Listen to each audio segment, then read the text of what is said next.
El cine de oro mexicano resplandecía con todo: vestuarios elegantes, canciones memorables, personajes emblemáticos y, sí, actores completamente drogados frente a la cámara, así, sin filtros. Mientras el público suspiraba en las salas de cine, en los sets ocurrían cosas que hoy serían imposibles de ocultar: intérpretes que llegaban con la botella en la mano, otros que pedían su toque antes de grabar, y algunos más que solo funcionaban con pastillas que nadie se atrevía a cuestionar. ¿Lo sabían los directores? Por supuesto. ¿Lo permitían? También. Porque si el actor rendía, nadie preguntaba de dónde salía tanta energía. Hoy, en nuestro canal, Cine de Oro Mexicano, desempolvamos los archivos perdidos para revelarte a los actores que llegaron dopados de sustancias ilícitas a las salas de grabación. Suscríbete si disfrutas descubrir lo que el tiempo intentó ocultar, porque esta historia apenas comienza. ¿Estás listo? Comencemos. Germán Valdés Tintán, entre carcajadas, humo y alucinaciones. Germán Valdés, conocido por todos como Tintán, fue el alma del pachuco, el genio de la comedia, el rey del doble sentido y la improvisación. Su carisma era arrollador, su ingenio, inigualable. Pero también fue, según múltiples testimonios de quienes lo conocieron de cerca, uno de los actores más impredecibles del cine de oro, un hombre cuya brillantez a menudo se veía opacada por sus excesos. Tintán no solo bebía, el alcohol era una constante en su vida, pero no la única.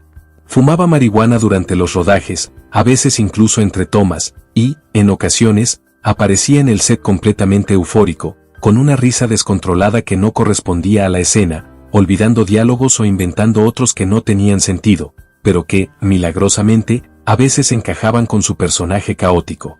Un técnico de sonido de los estudios Clasa, cuyo nombre ha permanecido en el anonimato durante décadas, declaró en una entrevista informal filtrada años después: había días en que lo buscábamos por todo el estudio y lo encontrábamos encerrado en su camerino, con un humo denso y dulzón saliendo por debajo de la puerta.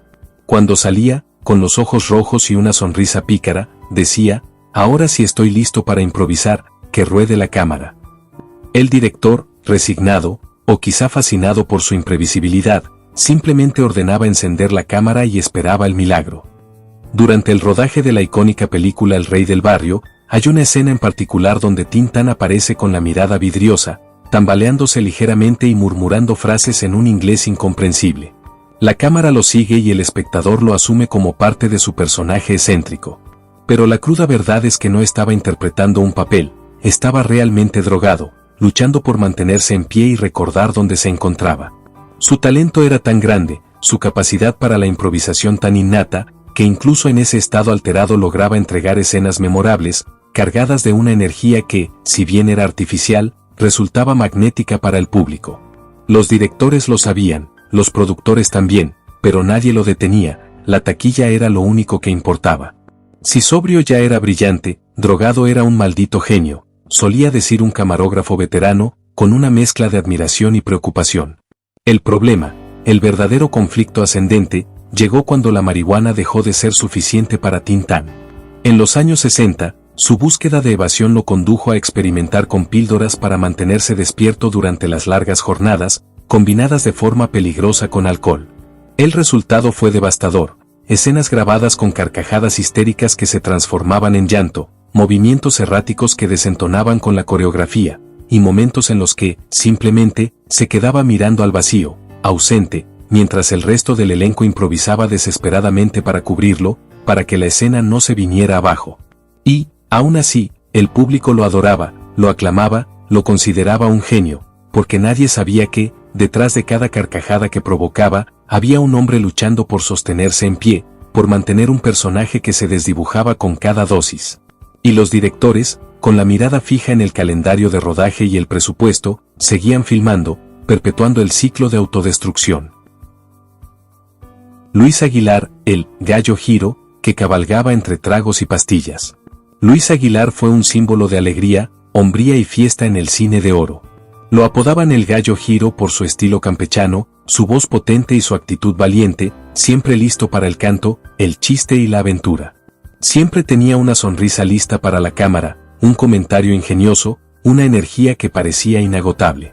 Pero lo que no sabían los espectadores, y lo que muchos en la industria preferían ignorar, era que, antes de filmar, Luis tenía un ritual que lo acompañó durante buena parte de su carrera, una copa de tequila, a veces dos, y una pequeña pastilla blanca que guardaba con celo en un pañuelo de seda. Era su secreto para mantenerse encendido.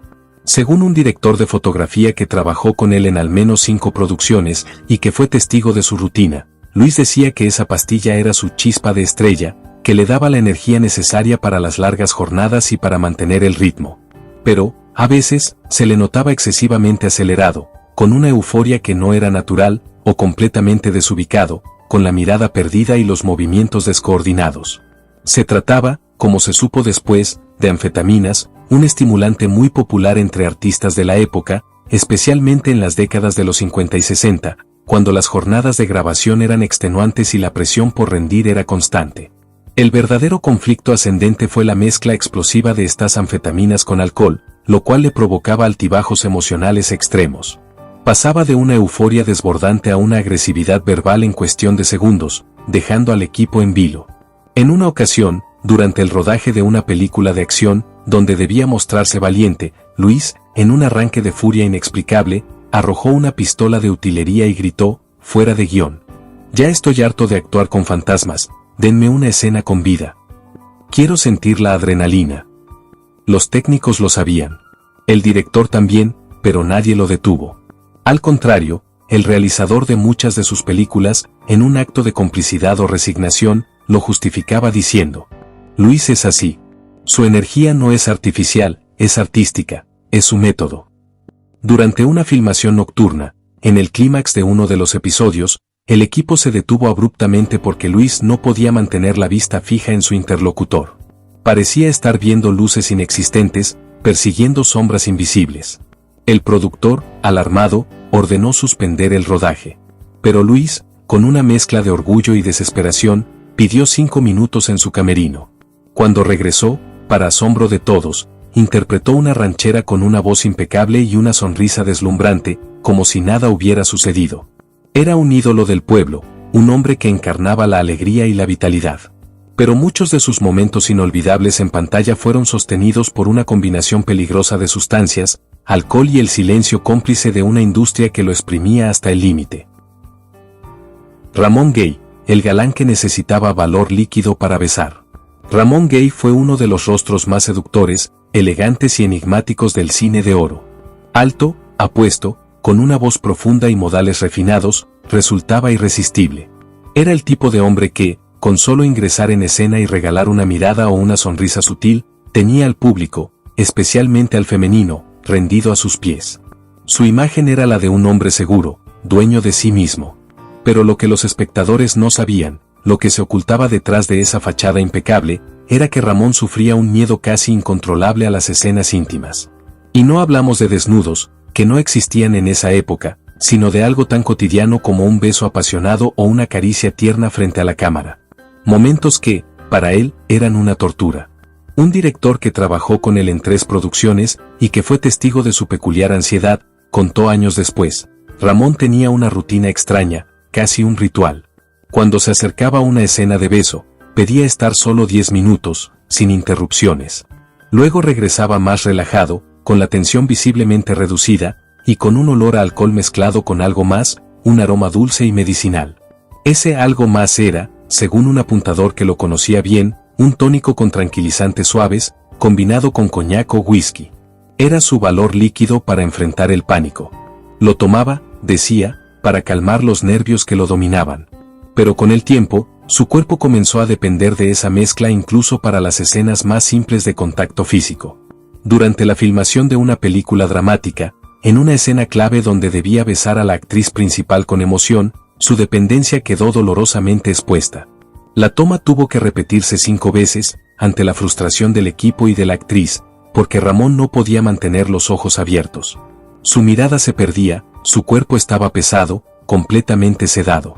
La actriz, visiblemente molesta por la falta de profesionalismo, se quejó con el director. Pero este, en lugar de afrontar el problema, respondió con una frase que se volvió tristemente célebre en el set: déjalo hacer su ritual. Si no, no funciona. No podemos avanzar. Esa frase se repitió tantas veces que en los foros de filmación comenzaron a llamarlo, entre burla y compasión, el galán de los 10 minutos. Nadie se atrevía a hablar abiertamente de su dependencia, ni del miedo que lo consumía. Porque el resultado en pantalla seguía siendo convincente. Porque su imagen pública, la del hombre perfecto, no debía ser manchada bajo ninguna circunstancia. Pero muchos sabían que Ramón Gay no estaba actuando por completo. Simplemente intentaba sobrevivir a sus escenas, cumplir con su rol sin desmayarse del miedo, sin que la ansiedad lo paralizara. Y cuanto más éxito alcanzaba, cuanto más exigencias recaían sobre él, más necesitaba de ese valor líquido para no mostrar que, detrás del galán impecable, había un hombre roto, vulnerable, atrapado en su propia fragilidad. Arturo de Córdoba, el galán obsesivo que actuaba desde el delirio. Arturo de Córdoba representaba la imagen del hombre atormentado, el galán intelectual, el amante celoso, el pensador de mirada profunda y extraviada. Sus personajes hablaban de celos, culpa, deseo contenido, pasiones oscuras y tormentos internos. Lo curioso, lo que nadie se atrevió a decir en su momento, es que no fingía tanto como parecía. En muchas de sus escenas más intensas, la emoción que transmitía era reflejo de una realidad dolorosa. Fuera del set, Arturo era reservado, meticuloso, perfeccionista hasta el extremo. Y también, según testimonios de técnicos de confianza y asistentes de dirección, dependía de pequeñas dosis de morfina, que usaba para desconectarse del entorno y sumergirse en su personaje antes de filmar. Un apuntador que trabajó con él en la obra maestra de Buñuel reveló años más tarde, cuando el miedo al escándalo se había disipado. Siempre pedía 10 minutos antes de entrar al foro. Decía que necesitaba conectar con la oscuridad del personaje. Pero todos sabíamos que ese era el momento en que se inyectaba. Ese era su ritual para entrar en el delirio. Arturo no usaba cualquier droga. Era riguroso incluso en su adicción. Solo confiaba en fórmulas preparadas por médicos privados, que le garantizaban discreción, control y efectos específicos para alcanzar el estado emocional requerido por sus papeles. Según una actriz que compartió escenas con él en los años 50 y que pidió permanecer en el anonimato. Cuando Arturo llegaba al set con la mirada nublada, los ojos vidriosos, sabíamos que ese día iba a entregar una actuación que te erizaba la piel. Pero al día siguiente, no recordaba nada. Como si la escena hubiera sido un sueño febril. Durante la filmación de una cinta dramática, en una escena de crisis emocional que era el clímax de la historia, el director pidió una entrega absoluta. En lugar de realizar ejercicios tradicionales de actuación, Arturo entró en su camerino y salió 15 minutos después, temblando, con la voz quebrada y los ojos cristalinos, al borde del colapso. El resultado en pantalla fue celebrado por la crítica y el público. Fue considerada una de sus interpretaciones más magistrales. Pero uno de los camarógrafos, con la voz cargada de tristeza, comentó: «Eso no fue actuación. Fue delirio puro. Un hombre al límite». Y nadie lo dijo en voz alta. Nadie lo detuvo. Con el tiempo, Arturo comenzó a depender de la sustancia incluso para entrevistas y apariciones públicas. Algunos reporteros notaban que hablaba más lento, que perdía el hilo de sus propias frases, o que su mirada se ausentaba por momentos. Pero lo atribuían a su supuesta profundidad intelectual o a su carácter introspectivo. Nunca protagonizó un escándalo. Jamás fue denunciado. Pero su legado actoral, esas escenas donde el dolor era tan palpable, tan real, lo era tanto como el veneno que lo provocaba. Un sacrificio silencioso en el altar del arte y la adicción. Pedro Armendáriz, el charro estoico, sostenido por pastillas. Pedro Armendáriz fue uno de los actores más sólidos, imponentes y respetados del cine de oro. Siempre con el ceño fruncido, el porte firme, la mirada severa que transmitía autoridad y una masculinidad inquebrantable. Era el hombre fuerte, el hacendado justo, el revolucionario incansable, el símbolo de la virilidad mexicana. Su presencia llenaba la pantalla y su estoicismo era parte de su leyenda. Pero lo que el público y gran parte de la industria ignoraban es que Pedro arrastraba una condición crónica, un dolor físico constante y atroz que lo atormentó durante años, producto de viejas lesiones y una salud que se deterioraba en silencio. Y, para poder continuar actuando, para soportar las exigencias de los rodajes y mantener esa imagen de fortaleza, dependía de barbitúricos y medicamentos ansiolíticos, calmantes que le permitían funcionar. Un asistente de producción que trabajó con él durante la filmación de Flor Silvestre, una de sus películas más recordadas, reveló años después, en un círculo íntimo. Antes de cada escena, especialmente las que requerían esfuerzo físico o una gran concentración, Pedro tenía una rutina inquebrantable. Tomaba 2 pastillas, se sentaba en silencio, cerraba los ojos 10 minutos, como meditando. Luego se levantaba con un suspiro de alivio y decía, ahora sí, ya no me duele nada. Vamos a trabajar. Pero ese no me duele nada era una mentira piadosa, una tregua química con su propio cuerpo. Con el tiempo, la dependencia se volvió peligrosa, un conflicto creciente que afectaba su rendimiento. Algunos compañeros lo notaban desorientado en el set, moviéndose con una rigidez inusual o hablando más lento de lo normal, como si sus palabras se arrastraran.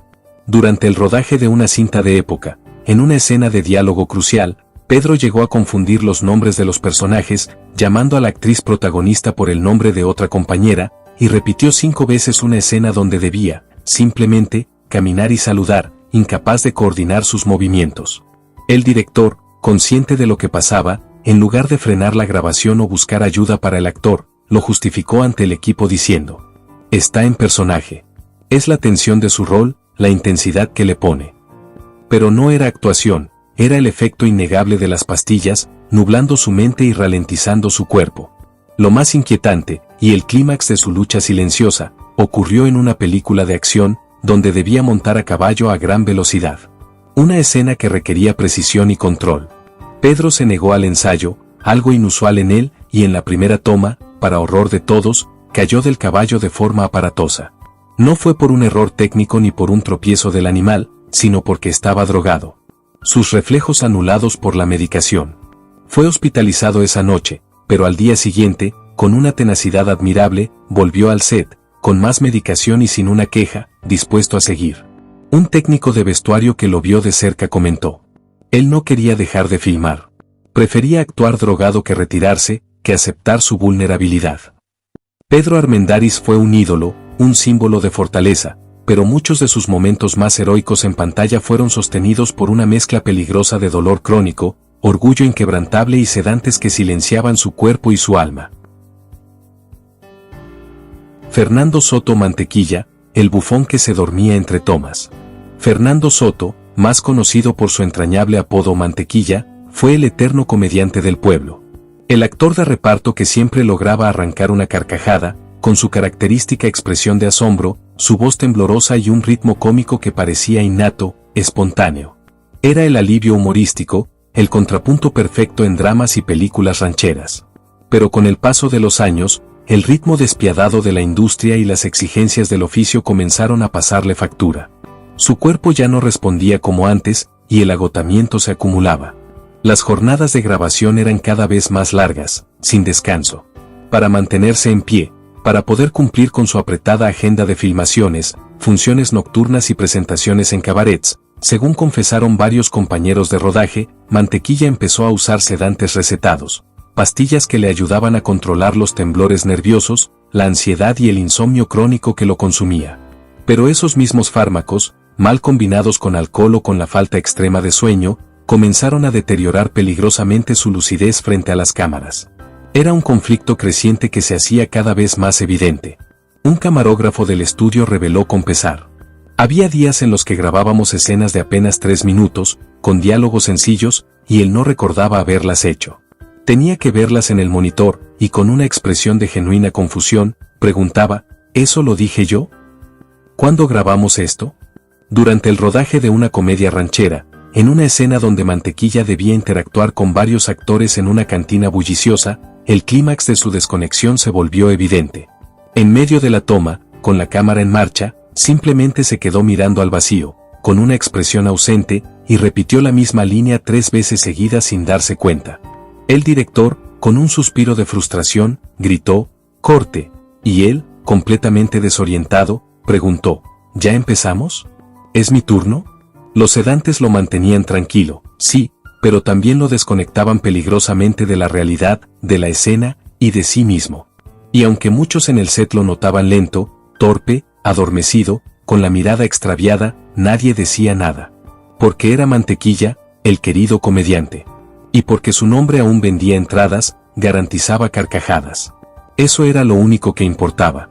Una actriz con la que compartió pantalla en sus últimos años, y que fue testigo de su decadencia, confesó con pesar: Era doloroso verlo así. Sabías que ya no era el mismo hombre lleno de chispa, pero se aferraba a cada escena como si fuera su última oportunidad, con una desesperación muda. Su humor seguía funcionando. El público continuaba riendo con él. Pero la chispa que lo definía, esa espontaneidad que lo hacía único, ya no venía del alma ni del ingenio. Venía de una farmacia, de una dosis más. Y lo más desgarrador era saber que todos lo sabían, que presenciaban su desgaste, y aún así lo seguían filmando, exprimiendo su talento hasta el último suspiro. Carlos López Moctezuma, el villano que filmaba bajo narcóticos. Carlos López Moctezuma fue, durante décadas, el rostro del miedo, la autoridad y la crueldad en el cine de oro mexicano. Su sola presencia en pantalla imponía respeto. Su mirada penetrante y casi gélida generaba tensión. Su voz, firme y cortante, bastaba para dominar cualquier escena. Encarnaba al antagonista perfecto, caciques, tiranos, villanos. Era el mal personificado. Pero lo que pocos sabían, lo que apenas se susurraba en los pasillos de los estudios, era que su intensidad no siempre venía del guión ni de su talento actoral. A veces venía de sustancias mucho más oscuras, que lo hacían perder la frontera entre personaje y realidad alterada. Según testimonios de técnicos de confianza y 2 asistentes de dirección que trabajaron con él de forma habitual, Carlos llegó a consumir opiáceos y tranquilizantes potentes, narcóticos que, según él, le permitían acceder a niveles más profundos de oscuridad emocional. Uno de ellos relató, con un escalofrío, tenía una cajita metálica que nunca soltaba. Su pequeño tesoro. Decía que era medicina para la presión, para el corazón. Pero se le veía usarla antes de cada escena donde debía gritar, golpear o perder el control de forma violenta. La sospecha de que no estaba actuando por completo, de que algo más denso lo dominaba, surgió de forma dramática durante el rodaje de un melodrama intenso. En una escena crucial debía sujetar con fuerza a un actor joven durante una discusión encendida. La escena terminó con el actor sangrando del labio, con una herida real. Carlos no pidió disculpas, no mostró arrepentimiento, solo dijo con una frialdad escalofriante, ¿así se ve real? ¿No? Así es como debe sentirse.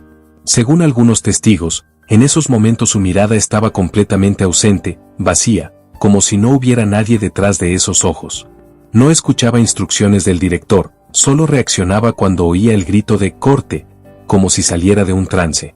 Una actriz de reparto que compartió escena con él en sus etapas más oscuras confesó años después, «Nunca supe si estaba viendo al personaje, al villano que interpretaba, o si realmente estaba poseído por algo más sombrío, algo que las drogas habían liberado dentro de él». Hubo quienes sospechaban que su adicción iba más allá de lo físico, que usaba las drogas para entrar en una especie de trance donde el villano ya no era un papel, un simple personaje, sino un reflejo distorsionado de sí mismo, una parte de su psique que las sustancias desataban. Y los directores, en vez de detenerlo o buscarle ayuda, le daban libertad total. Le permitían ese método autodestructivo porque lo que lograba frente a cámara era tan poderoso, tan visceral, tan aterradoramente creíble, que nadie quería arruinarlo. Nadie se atrevía a romper la magia oscura que creaba.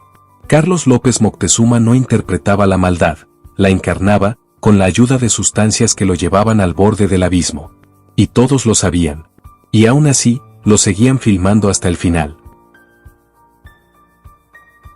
Y pues el fin, hemos llegado al final de este video. Si este video les gustó, por favor, dejen su like, comenten, compartan y suscríbanse. No se pierdan todos los demás videos interesantes que tenemos en su canal favorito. Hasta el otro video.